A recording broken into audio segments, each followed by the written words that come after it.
Kali ini kita akan membahas tentang satu nabi yang namanya tidak ada dalam urutan 25 nabi yang wajib kita ketahui. Meski demikian, kiprahnya dalam berdakwah dan menaklukkan berbagai belahan bumi patut kita acungi jempol loh sobat. Dan dengan keperkasaan dan kekuatannya, atas izin Allah ia dapat mengurung makhluk mengerikan yang suka berbuat kerusakan di muka bumi.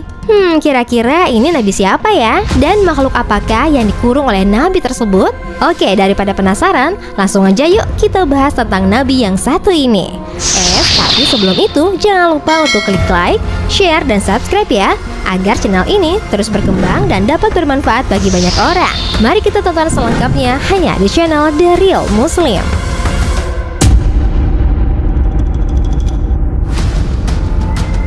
Inilah Zulkarnain, seorang raja soleh yang beriman kepada Allah, memiliki kecerdasan di atas rata-rata, hingga memiliki kekuasaan hampir seluruh belahan di muka bumi. Konon katanya, Zulkarnain merupakan raja dari Persia yang bernama Quraisy, tepatnya pada tahun 536 sampai 560 sebelum Masehi. Zulkarnain hidup di zaman Nabi Ibrahim dan mencari pengikutnya. Saat Nabi Ibrahim mengetahui kehadirannya, beliau langsung keluar dari kota Mekah untuk menemuinya dan mendoakannya. Zulkarnain telah disebutkan oleh Al-Azraqi dan lain-lainnya bahwa ia tawaf bersama Ibrahim saat Nabi Ibrahim pertama kali membangun Ka'bah.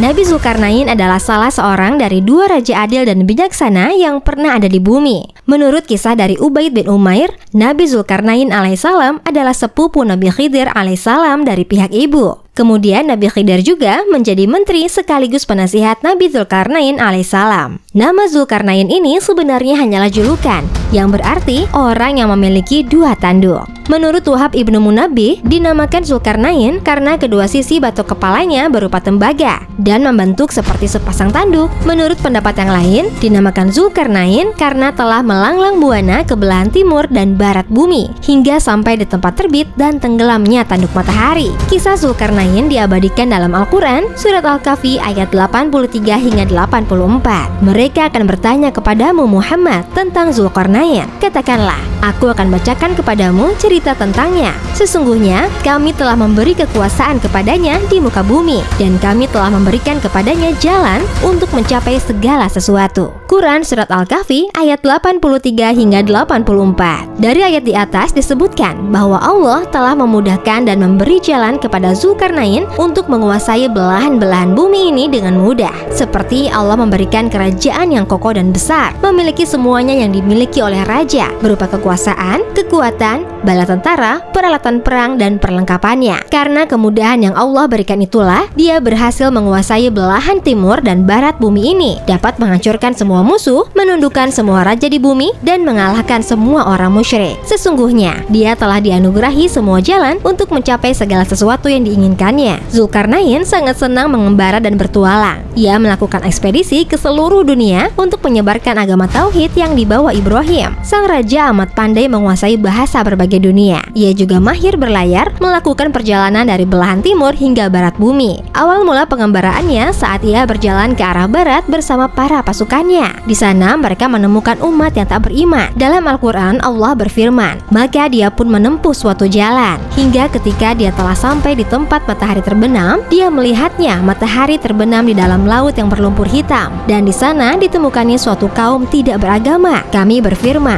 wahai Zulkarnain, engkau boleh menghukum atau berbuat kebaikan, mengajak beriman kepada mereka. Dia Zulkarnain berkata, barang siapa berbuat zalim, kami akan menghukumnya, lalu dia akan dikembalikan kepada Tuhannya, kemudian Tuhan mengazabnya dengan azab yang sangat keras. Adapun orang yang beriman dan mengerjakan kebajikan, maka dia mendapat pahala yang terbaik sebagai balasan, dan akan kami sampaikan kepadanya perintah kami yang mudah-mudah. Setelah didakwahi oleh beliau, penduduk itu pun menerima ajakan Zulkarnain untuk menyembah Allah. Perjalanan terus berlanjut hingga Zulkarnain tiba di kawasan timur dunia di mana matahari tampak terbit dari sana. Ia melihat penduduknya masih sangat primitif, tidak bisa membangun rumah untuk tempat tempat berlindung. Zulkarnain pun membantu mereka, mengajarkan untuk membuat tempat tinggal agar mereka tidak lagi kepanasan ataupun kedinginan. Setelah mendapat bantuan, mereka pun menerima dakwah Zulkarnain dengan gembira. Setelah itu, ia pun melanjutkan perjalanannya kembali hingga sampailah ia pada sebuah tempat di antara dua gunung.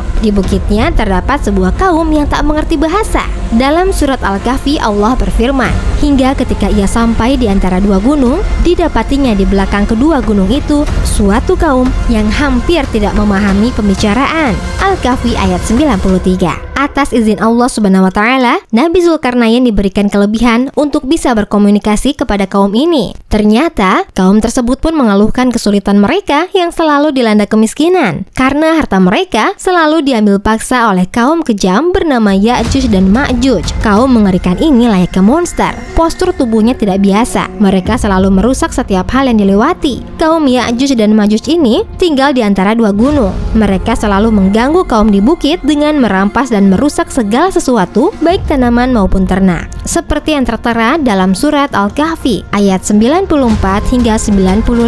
Wahai Zulkarnain, sesungguhnya Ya'juj Ma'juj itu makhluk yang berbuat kerusakan di bumi. Maka bolehkah kami membayarmu imbalan agar engkau membuatkan dinding penghalang antara kami dan mereka? Kemudian Nabi Zulkarnain berkata, apa yang dianugerahkan Tuhan kepadaku lebih baik daripada imbalanmu. Maka bantulah aku dengan kekuatan agar dapat membuatkan dinding penghalang antara kamu dan mereka. Zulkarnain meyakini bahwa apapun yang ia kerjakan dapat berhasil atas pertolongan Allah. Maka ia pun mendakwahkan tentang keesaan Allah terlebih dahulu kepada mereka. Setelah mereka mau menerima dakwah beliau, ia pun mulai membantu mereka tanpa imbalan apapun. Karena menurutnya, apa yang sudah Allah berikan untuknya sudah lebih dari cukup. Ia hanya meminta kepada kaum bukit tersebut membantunya mencari potongan-potongan besi yang nantinya akan dilelehkan dengan api untuk membuat tembok yang besar dan kuat. Maka dikumpulkanlah segala hasil tambang para penduduk bukit tersebut. Zulkarnain kemudian menggali tanah lalu membangun pondasi yang kokoh dari besi. Setelah itu besi tersebut dipanaskan lalu dilebur dengan cairan tembaga yang mendidih. Atas izin Allah, maka jadilah dinding benteng yang sangat kuat untuk mengurung Ya'juj dan Ma'juj di tempat tinggalnya. Para penduduk bukit bersuka cita dan mereka sangat bersyukur atas terkurungnya makhluk perusak di muka bumi itu. Mereka pun berterima kasih pada Zulkarnain atas kebaikannya. Meski demikian, Zulkarnain tetap rendah hati dan meyakinkan mereka bahwa ini semua adalah rahmat, kasih sayang dari Allah. Zulkarnain berkata, dinding ini adalah rahmat dari Tuhanku. Maka apabila sudah datang janji Tuhanku, Dia akan menjadikannya hancur luluh, dan janji Tuhanku itu adalah benar. Ya, di akhir zaman nanti, atas izin Allah, Ya'juj Ma'juj ini dindingnya akan hancur dan mereka akan keluar dari sana menuruni pegunungan layaknya air bah. Kemunculan mereka sebagai pertanda datangnya hari kiamat. Jumlah mereka sangat banyak sekali. Mereka akan merusak apapun yang dilaluinya. Tanaman akan dirusak, ternak bahkan manusia akan dibunuh. Ya'juj Ma'juj ini masih hidup hingga kini. Kemunculan mereka merupakan salah satu tanda datangnya hari kiamat. Hingga apabila dibukakan dinding Ya'juj dan Ma'juj dan mereka turun dengan cepat dari seluruh tempat yang tinggi dan telah dekatlah kedatangan janji yang benar, hari berbangkit. Maka tiba-tiba terbelalaklah mata orang-orang yang kafir. Mereka berkata, aduhai, celakalah kami. Sesungguhnya kami adalah dalam kelalaian tentang ini. Bahkan kami adalah orang-orang yang zalim. Quran Surat Al-Anbiya ayat 96 hingga 97. Kisah ini bisa menjadi pengingat kita agar rajin beribadah sebelum hari kiamat benar-benar tiba. Semoga Allah senantiasa melindungi kita semua dari fitnah di akhir zaman. Wallahu a'lam bishawab.